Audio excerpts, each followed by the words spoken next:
Well, I started off with Western boxing. I've got an amateur record of 10-0. When I was about 18 years old, it was the first time I went to Thailand. I've basically been training in Thailand for the last 10 years. What happened was a few years back, I met Matt Thornton from the Straight Blast Gym, started training with him, started adding a ground game into the entire game that we do now. I think more than anybody else in the last few years, the person that's inspired me the most is Matt. I've always known that what we did was functional. I had a real problem though with the way people perceived it. I wasn't too sure that there was any other gyms out there that did the same thing that we did. So basically now we train stand and clinch and ground, a complete game. It's quite unique where we are in South Africa. There's a lot of traditional martial arts schools. We tend to be very non-traditional, very functional, reality-based. It's really growing. South Africa is a really violent country. You tend to get into a lot of fights. I found I was getting beaten up all the time. It's one of the reasons why I started boxing. One of my friends suggested boxing was a good thing to do.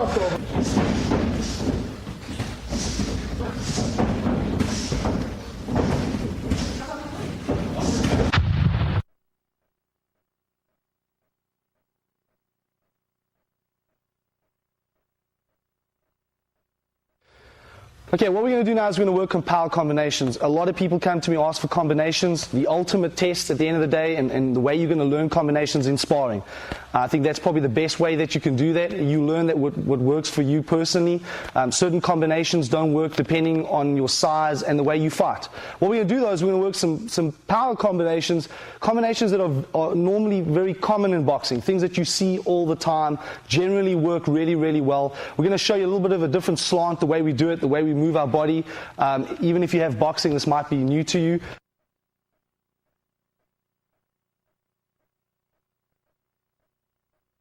First one we're going to work is a lead jab to a lead hook. This is sort of how we're going to do this. We'll work that lead jab and then a lead hook. And the way we do that is we take a step out. The most important reason why I'm taking a step out is because a lot of people tend to, when they throw the hook, they just throw it with their arm. It becomes an arm hook. And you'll find that it's really, really hard to get a lot of power in that. When he takes that step out, it becomes a really hard hook. Okay. Also what that does, especially the way I'm standing now, if he throws a jab and I throw a cross, he's going to step out and I'm going to miss the cross and he's going to come back with the hook. So we're going to move around, work that combination, 1, 2, just keep going. Moving around, taking that step out.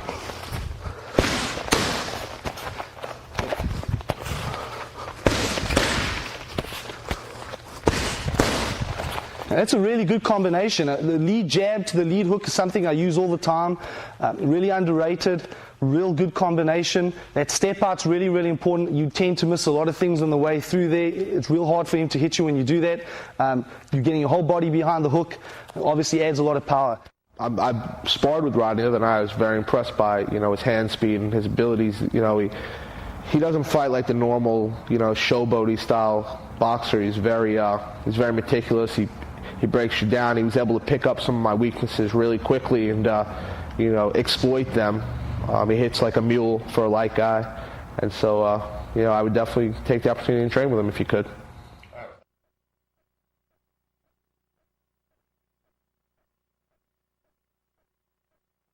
Next combination, a really good combination. We're going to work a jab cross. So we just work the jab cross, uppercut cross. Again, this is a good combination. A lot of people, when they throw uppercuts, for example, tend to throw an uppercut, and when they miss, they forget to follow up. And that's really important. Just because you miss with the uppercut doesn't mean that you can't follow up. And this is a habit that you want to acquire all the time.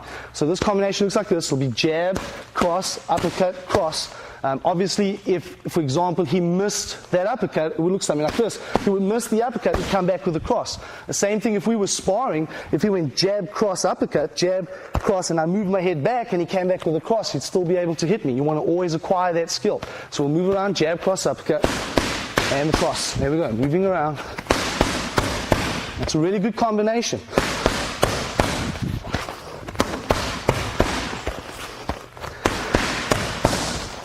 And one more time.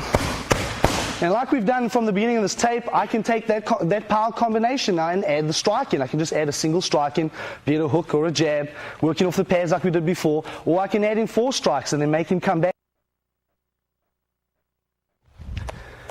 Okay, next power combination we're going to work is a really good combination. I use this, again, I'm using combinations that I use all the time, and I find that consistently in sparring, you tend to get them a lot of times and really get good knockouts off this. The next one basically is a jab to the head, jab to the body, and an overhand. And what we're going to do here quickly is we're just going to show you the way we do this, because a lot of people misunderstand how to do a jab to the body. So when my partner's in front of me, we work a jab to the head, jab to the body, and you'll see what he's done. He's bent down and he's leaning a little bit off to the side. And what a lot of people do is he'll work a jab but just stand straight up. And all that really means is the easiest thing for me to do there is I'm going to hit him. And the reason why is because in order for him to hit me in the body here, he has to basically come really, really close. If you look at it like this, I take a step back in order for the jab. He's now here. I'm going to hit him really hard. I don't even have to take a step in order to do damage. So you want to make sure that you bend off to the side. What that does, though, it makes it really hard for me to counterattack that. So when he works a jab to the head, jab to the body, my next shot's going to be right over his head. I'm not going to be able to hit him. It's real hard. So it's really hard for me to counter. Now what he's going to do is he's going to work a jab to the head, jab to the body. He's going to come with an overhand. The most important thing now on the overhand is he wants to take a step off to the side. So it would be jab to the head, jab to the body, step off to the side, and come with the overhand. Really important to take the step off to the side. Well, the real reason for that, besides anything else, one, I'm going away from his punches. Two, I'm opening up my hip. Anytime I open up my hip, I'm going to be able to put a lot more power into my punch. So work that combination. 1, 2, and take a step, overhand. There we go, moving around. That's it, we're going to make it a little bit quicker. That's it. That's nice and good. There we go. You can see there's a lot of power in that overhand now. If I tell my partner not to take that step on the overhand, look what happens. Don't step. It just stops. There's nothing behind it. When he stepped off to the side, he can drive that overhand right through the focus mitt, which means if it's obviously the focus mitt now is my head, he's going to drive right through. And that's where you're going to get your knockout. If you don't take that step, you're going to hit and you're going to stop. You won't be able to push through. So we'll do that one more time. We'll see the push through. There we go. It goes right through the pad. That's it. There we go. That's it. And one more time.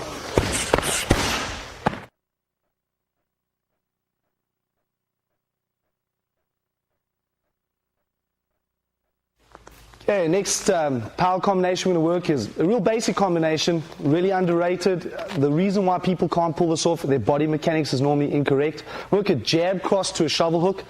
What you tend to find that most people, when they work a jab cross shovel hook, they tend to do this, work the jab, the cross, and do that, leave their head still standing up. Real simple reason why that's incorrect, because a lot of times, real simple for him to come back with a jab or a cross and counter that. What you really want to do is you want to be able to get your weight back onto your lead leg, and from the lead leg position, you bring it back up to the shovel hook. So we're going to show you how that's done. Just move around working the jab cross shovel hook.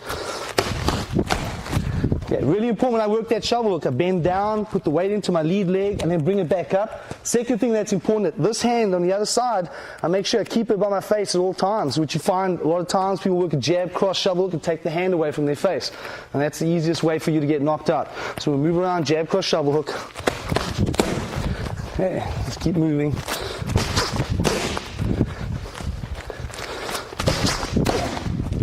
Okay, really important. Twist your body. Make sure you get that twist.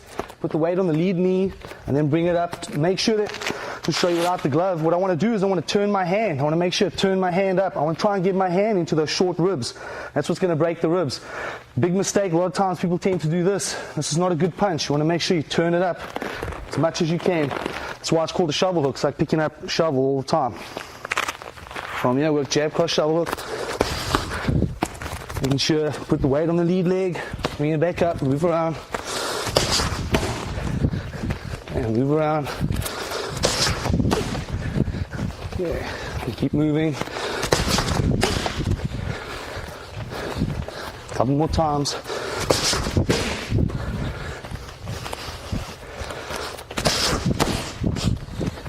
And one more time. I carried on doing boxing right through the army. I went to the military.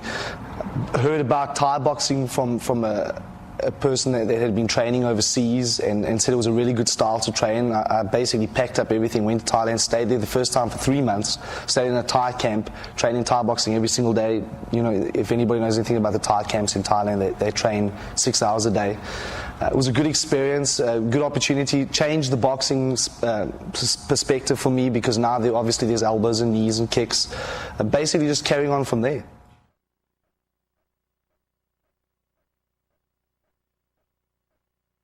The next thing we're going to look at, real simple, is basically what type of hand strikes are really effective for the street. Obviously, when you're working in boxing, you have boxing gloves on. Generally, you've wrapped your hands. You can punch really, really hard and not really hurt your hands to a large degree. When you're working out on the street, though, what's going to happen is you're obviously not going to have gloves on, and if you hit somebody, there's always the possibility of you breaking your knuckles. But the ultimate thing is, I would say always work your boxing, and at least if you win the fight, you can worry about the injuries the next day. But the best thing to think about is I try and always use closed hands on the street to the open body, or at least to the body, and I work open hand strikes to the head. Generally, because the head is much harder, that's generally where you're going to break your knuckles in the first place.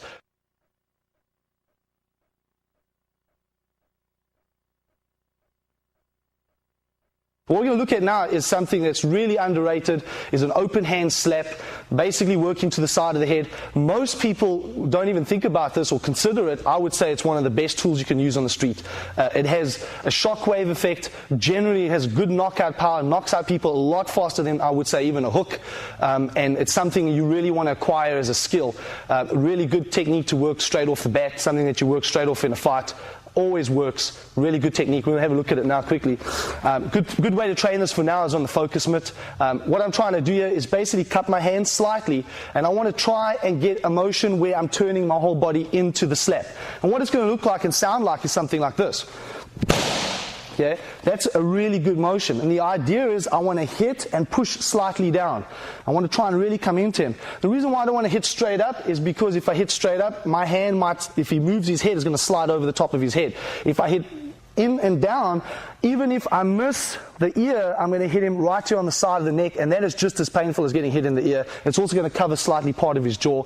So the motion basically from here is turning my hip, and I want to turn my whole hip and my knee into the pad. So from here, that's the motion. And you can see it's a really strong motion, and I'm not doing this. I'm not swinging from here. I'm trying to keep my hands from here, nice and short, as I come in and get that motion. And that's a really good motion for the street. Something you want to practice as much as possible. Something that I tell most of my students, a good slap to the back of the head is probably one of the best knockout tools you have. Again, if you ever get an opportunity to pull somebody's head down and slap him behind the head, work the same thing, same mechanics, nothing changes. Really good technique, quick knockout, something you want to work on in the future.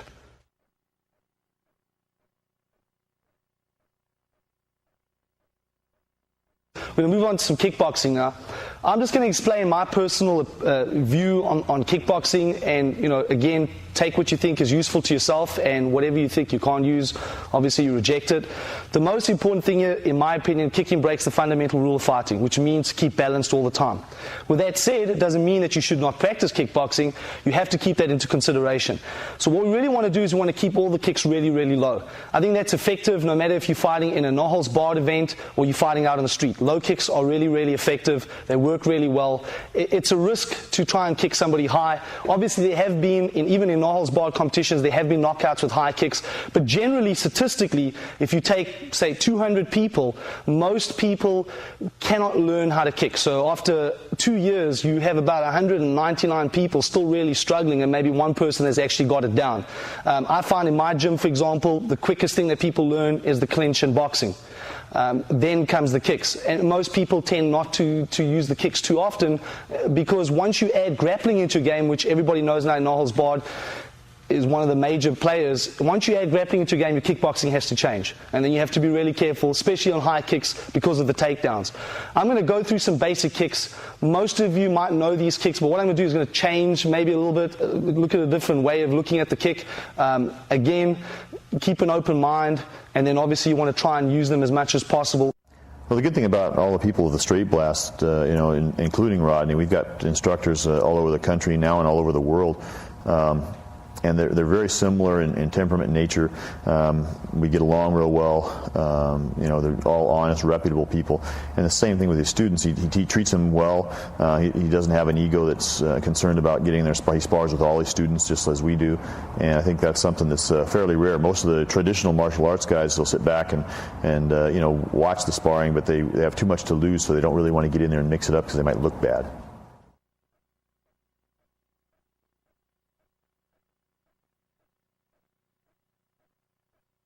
I'm going to start off with is real simple. It's a real basic round kick, working off the back leg. This is a basic Muay Thai kick. I'm going to show you the biggest mistakes that people make, and then we're going to fix it.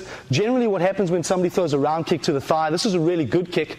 The problem is most people tend to not move their front leg. This is a big problem when you watch people kicking. What happens is they tend to do this. They stand, they throw the kick, but they don't move the knee. Now, besides the fact that every time you do this, you're turning on your knee, eventually down the road, if you do it for 10, 15 years, you're going to have a lot of knee problems.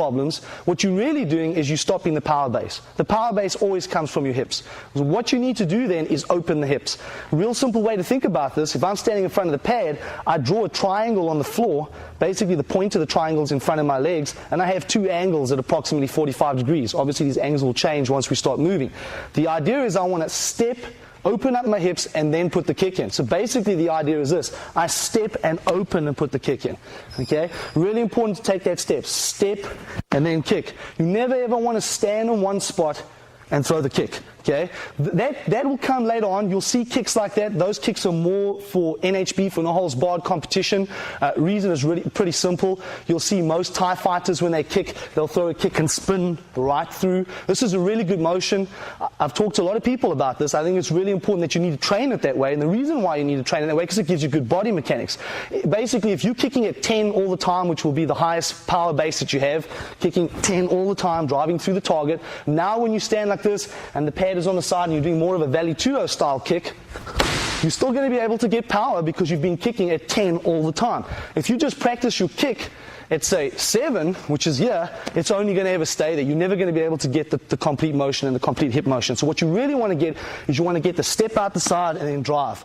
The idea, obviously, like in all good kicks, is never to kick with the foot, always to kick with the bottom part of the shin. That's really important.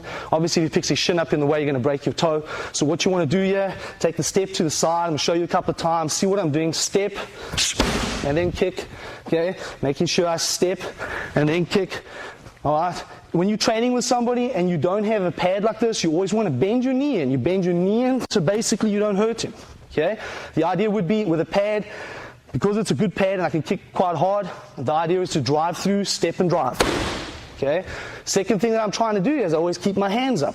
I want to keep my hands up. A lot of tendency, you especially see, I've trained in Thailand for 10 years. You tend to see Thai boxers do this. And drop their hand. That's okay for balance, and I understand why they're doing it, but the problem with that is it opens you up for strikes. The best way to beat a kicker is to do what? Is to box him, to work boxing.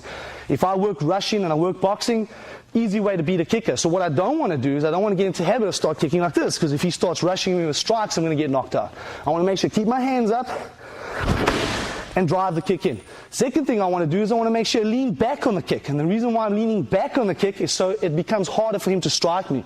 A lot of people have a tendency to throw a kick like this. And you'll see just now when we progress it and we start working with the gloves, that's going to be very dangerous. He's just going to stick his jab out and keep hitting me. So I want to make sure I step and turn my hip. Now that's for the rear round kick. Real simple motion. One more time. Step off to the side.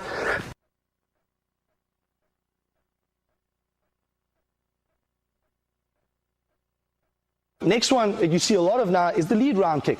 The lead round kick basically is a similar move. What I want to do is I don't want to necessarily just step up and kick. The idea is okay, but you don't get enough power. So what I want to do is work exactly what I said earlier on. I've got that triangle on the floor. What I'm going to do is I'm going to step on the triangle and then turn my foot in. Step on the triangle with my rear leg, turn the foot in. Okay? So it's this motion. Okay? Taking the step, turn. Take the step, turn. Okay, really important to take that step. If I don't step, I'm going to leave my hip behind. If I leave my hip behind, I said that before, I'm going to have no power in the kick. I've got to take a step and turn in. Okay, we'll basically take the step and turn. So the motion looks like this. Okay, really important. Get the step. Take the step. And one more step.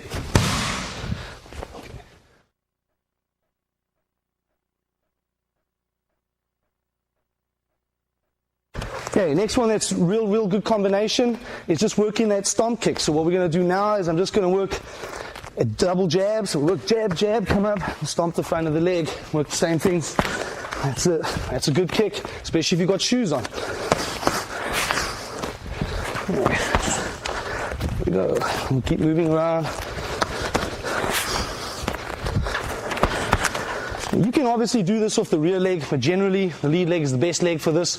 It's real quick and keep it nice and simple. I generally try and never ever kick off the back leg unless it's a rear round kick or a rear front kick. I try and keep it as simple as possible. I think it becomes very dangerous when you start trying to throw side kicks off the back leg. You have lots of opportunity to make mistakes. If you make a mistake there, you're going to basically pay for it. Sure, I've trained with a lot of JKD instructors. Again, the straight blast gym, the real difference is it's functional training. The one thing I like the best about the straight blast group is they don't do that goofy trapping stuff. That's just a load of nonsense.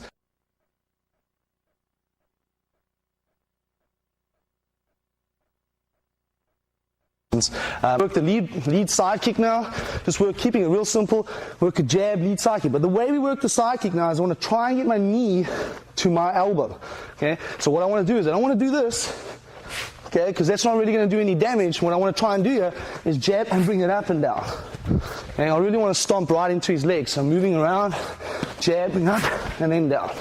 And my partner does it. Jab up and down. There we go. This is a good kick. Jab up and down. The reason why I like these stomp kicks, because even if I miss, I'm back into my fighting stance. If I do this and I miss, I'm going to go right past and walk into a cross. If I do a stomp kick and I miss, not a big deal. I miss and I'm still here. Good base, good position.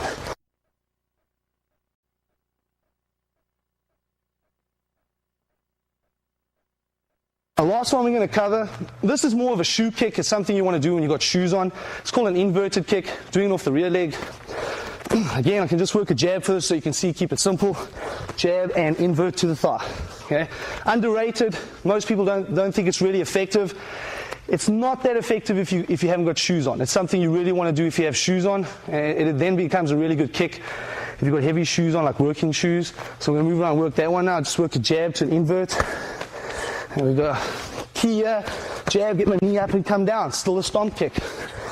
There we go. Good motion. Always want to stomp into the kneecap. Keep moving it around. So one more time. Okay, next thing what we're going to do now is we're going to move on and we're going to work some basic drills. The idea in all my tapes is not so much teaching you technique, although that is important, but to really give you the principles, things that are going to help you out in sparring, because that's really where it matters the most. Again, this is the way I see it. It works really well in my gym. I always tell all my guys to always use their hands to set up their kicks and not the other way around. I think it's a really dangerous move to kick first. And the reason is because a person can shoot and put you on the ground, and if you miss the kick, you always get set up on the other side and he can work his hands. So what you want to do is you want to work boxing first and then set up the kicks.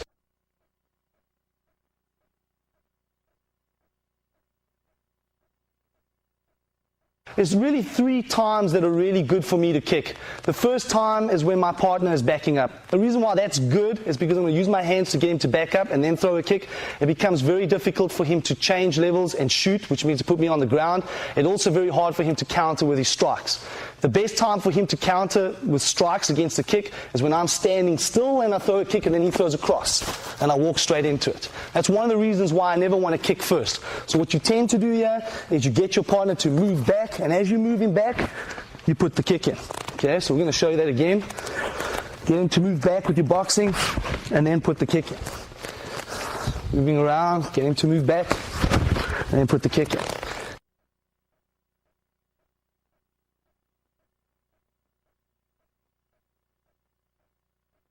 One of the best combinations, again, always, I think, is to keep everything simple, not to get complex moves going. Simple is always the best. best simple combination in any kickboxing is a jab cross round kick. The way I like to do it though, what works really well for me, is I will use the jab to get him to move back. I will throw the cross, purposely miss the cross, so feint the cross, make it miss to set up the round kick. What it looks like if I do it slowly, it looks something like this. I work the jab, throw the cross to miss, and come back with a round kick. Okay? When I throw that cross to miss, instead of throwing it straight for his jaw, I tend to throw it a little bit high. And the reason why I'm throwing it high, I want him really to get his attention up on that cross. So as he comes forward, I move the jab, miss the cross, come back with a round kick. Okay, we're moving around, jab, miss the cross, come back with a round kick. Now, this is a really good combination. It's one that you can set up all the time. Really important to miss that cross first. You see what I'm doing though? Back what I said early on when we just looked at these kicks, I'm making sure that I step off to the side and bring the round kick in. Second thing I want to do is I want to try as much as possible keep my hands up. And so when I throw that kick, I'm keeping my hands up. I don't want to drop my hands. So if he throws a punch at me, I'm going to be leaning back, and that means it's going to miss. That's the first part of my defense, is to lean back. I don't want to stand upright. I said early on, if I stand upright, this happens, and I eat a punch. So I want to make sure that I lean. So if he does punch, generally it's going to go past me. Second rule is, if I don't lean enough, my hands are going to be covering. So he comes straight from my head, my hands are going to be covering. I want to keep my hands up. I'm going to do that again. Keep my hands up. That's really important, because the best counter for kicking always, and we'll look at that later on in the tape, is to work your boxing. Boxing's the best.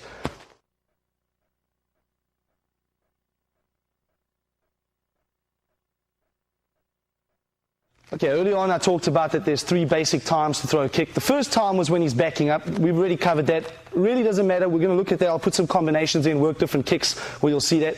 Second time, a really good time to put a kick in is when my partner is hurt. What generally happens is you come in, you hit him with a jab or a cross, and you catch him. If he's not completely knocked out, what's going to happen is he's going to tend to cover and do that. So we just, as we're moving around, as I hit him, and if he's covering because he's a little bit hurt, that's also a good time to put a kick in. Okay, that's the second time, the best time to put a kick in. So if you're moving around, working in boxing, you hit him with a good sharp punch, he tends to be a little bit hurt, you see that, good time to put a kick in. Why? Because he's going to be covering his head. He's hurt, he covers his head. Even if you throw punches to his head, it's going to be very difficult to get past those gloves. Even if there were no gloves, it's still going to be difficult to get past his hands. So the good opportunity then to put the kick in.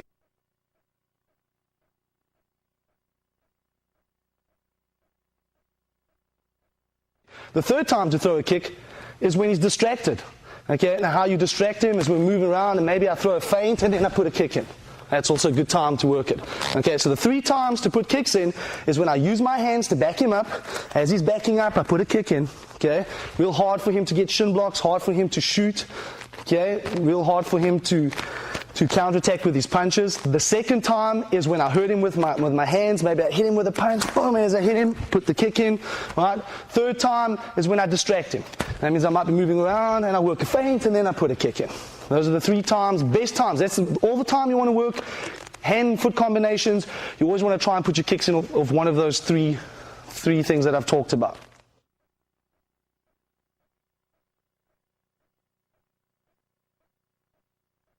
Yeah, I think one of the most important things I've discussed this right through the theme basically is good defense. Again, really important to understand how to defend kicks. I think, again, the kicks that we've shown are generally the most common kicks. I mean, there are a lot of other kicks that you might see, but these are the ones that do the most damage, especially on the low line. We're going to look at how to defend those now. Again, there's 3 different types of defense for these kicks. I'm either going to shield it, which is something you see in Muay Thai, or I'm going to step out the way, which I prefer. It's better just not even to get hurt at all. Or I'm going to crash the line, which is obviously the third and is probably one of the better things to do because then you can work your hands.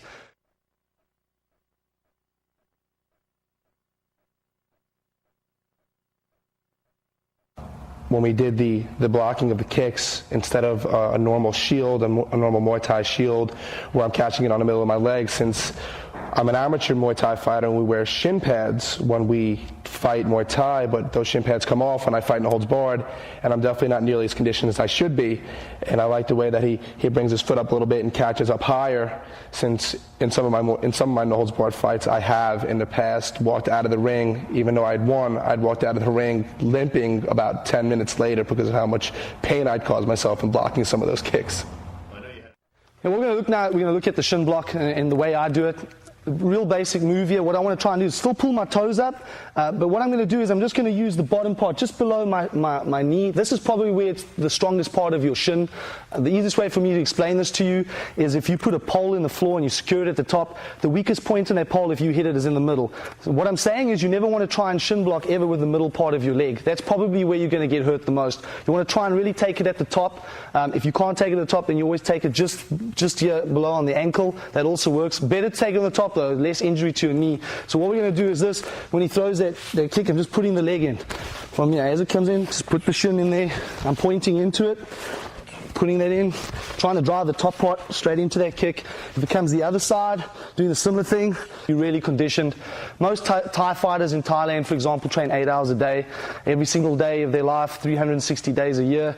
When you start doing that, you really get good, you have strong shins, you can take a lot of punishment. For most people who are not training in that type of environment, it's a catch-22 situation. You need to learn how to shin block, but generally it's going to hurt.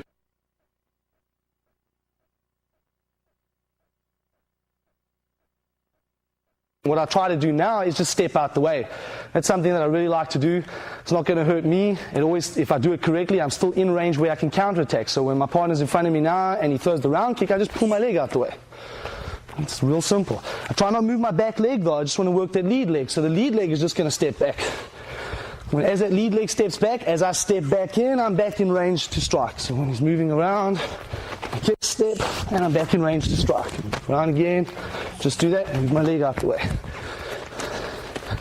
Okay, so that's the second best way to counter a round kick, or any kick for that matter. Just get your leg out the way, especially if he's kicking to your leg.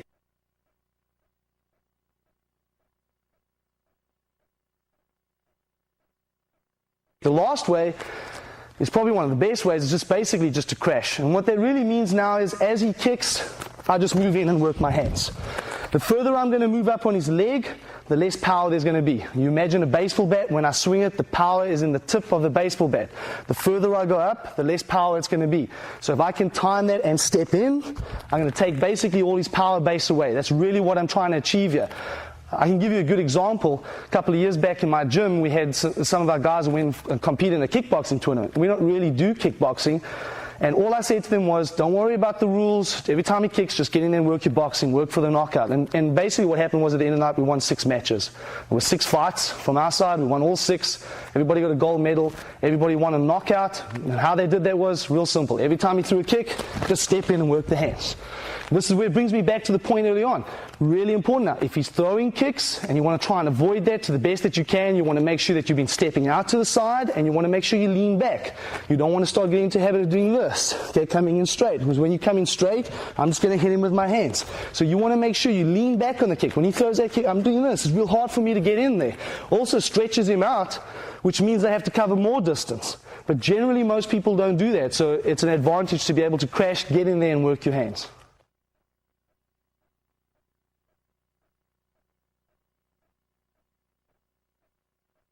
What we're going to cover now is we're going to cover some defense for high kicks. Again, in my gym, the only time we ever do high kicks is basically so we can work against it. We don't want to get caught off guard and be in a position that we've never seen it. When we're sparring though, we try and minimize high kicks, keep everything nice and low, work a lot of boxing, work a lot of clinch, working elbows and knees.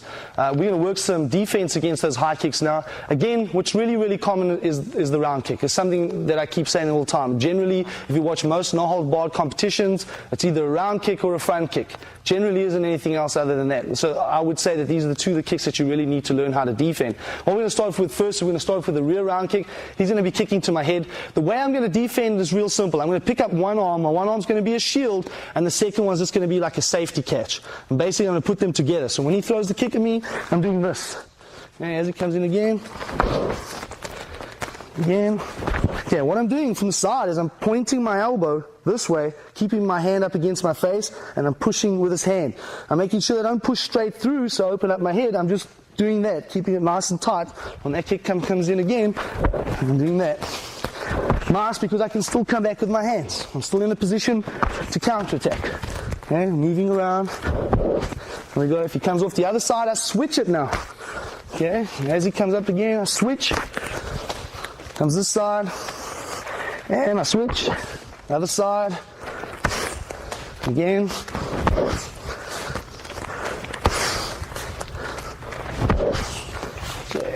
Both of these, real easy to come back with hands. This is important. Always want to come back to the boxing. Best way to beat somebody who's a good kickboxer, somebody who's got really good legs, is to work your boxing. Get into the clinch. Get into an environment that he's unfamiliar with. This is something you want to work as much as possible. And the worst thing I could possibly do here is when somebody's kicking me, is keep backing up. As I back up and give him space to kick again and again and again. I want to close that distance. Close the distance. Keep nice and tight. We'll do this one more time. Nice and tight. Closing the distance on that. I close the distance. As I close, I'm in range to hit. I don't want to do this as he kicks and do that. That becomes dangerous. The second one's going to come in, and again, exactly what he did now. He's going to start following up with combinations. I don't want to be in that position. I'm going to neutralize combinations by doing this.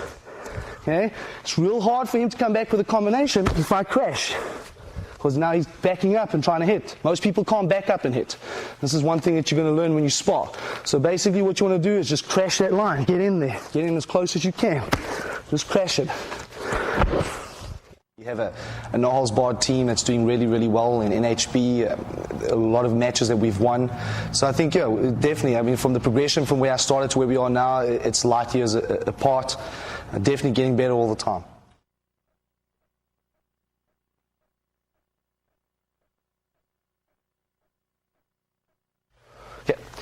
What we're going to do now is we're going to look at the same thing now, the round kick. We're going to look at the midsection. When somebody kicks a midsection, it's really dangerous to get kicked here.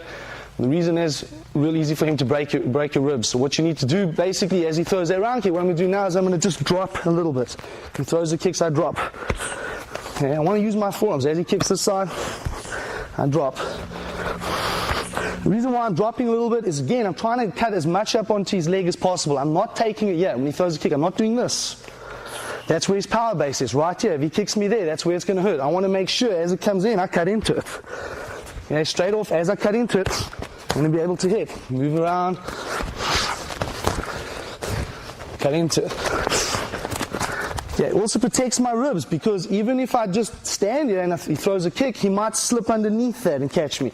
So I want to try and get into that kick, move around, get into it, and work my hands.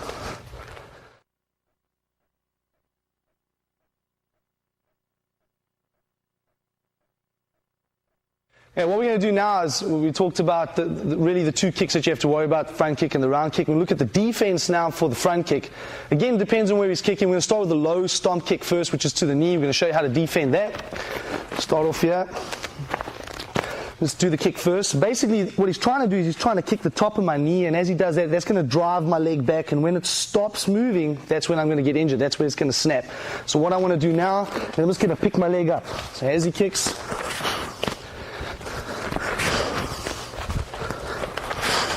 what I'm trying to do is just point my toe back, try and get enough leverage behind it. I don't just want to do this because it'll still slam my leg back into the mat. So as he comes in, I just point it. Moving around.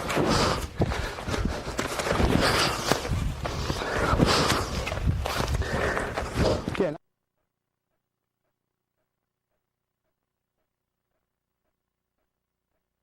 And when we go to the midsection front kick, obviously, again, if you get caught here with a midsection front kick, that's really going to hurt.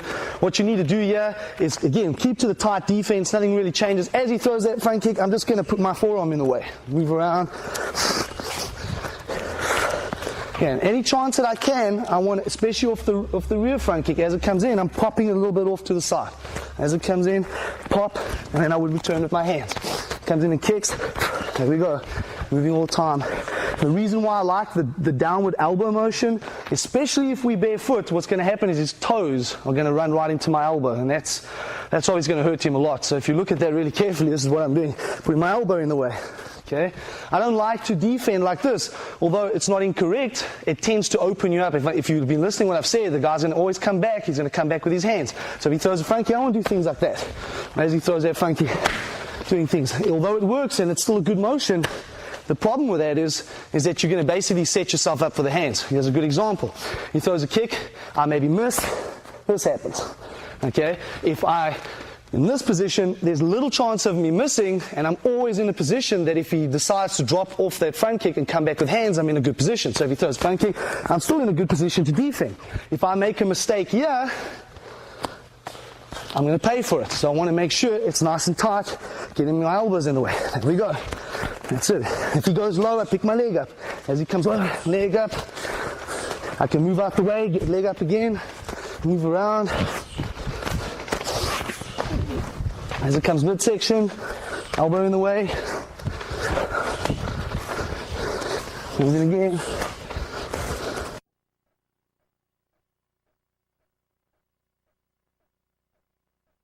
We're going to cover a drill now. It's a real basic drill. Again, I'll show you how to make it more advanced.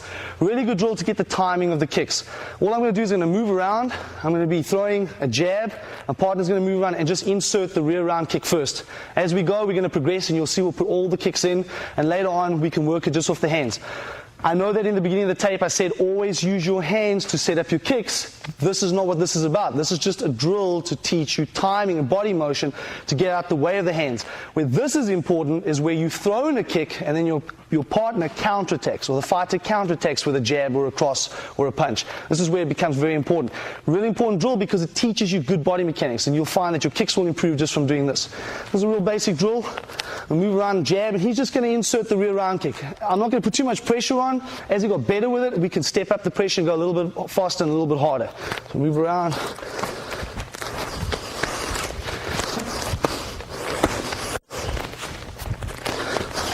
There we go.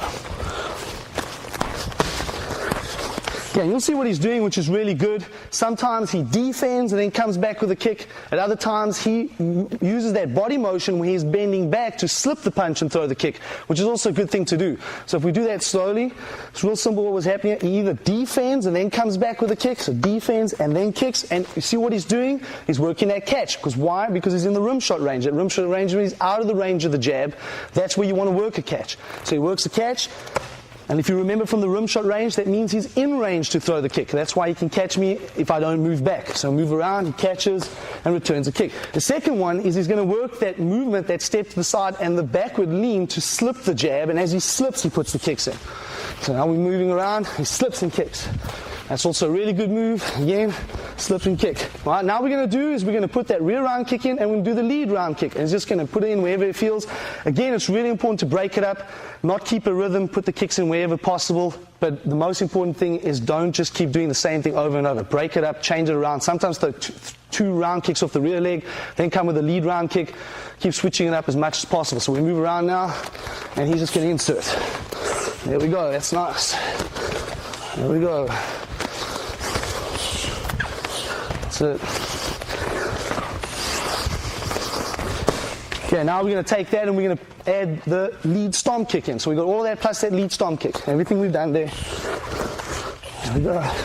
Every time you see he's leaning back, he's never giving me an opportunity to hit him in the head. That's really important.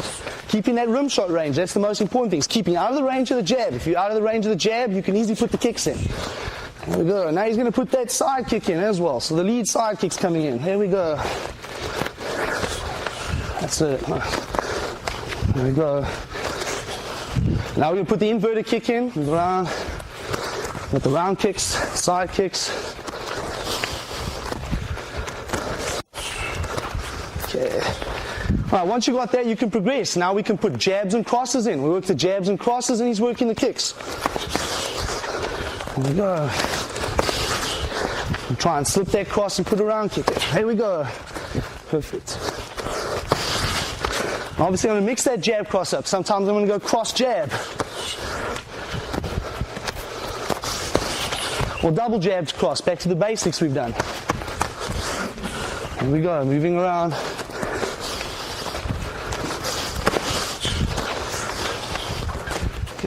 And you can slowly take that drill, progress to where you're putting all the punches in.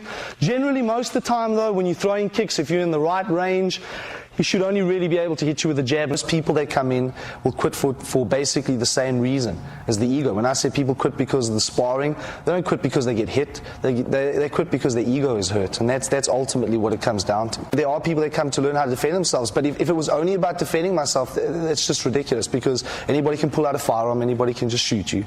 All those years of training are going to mean nothing. So we use the training for personal growth, for self-discovery, basically to become better human beings.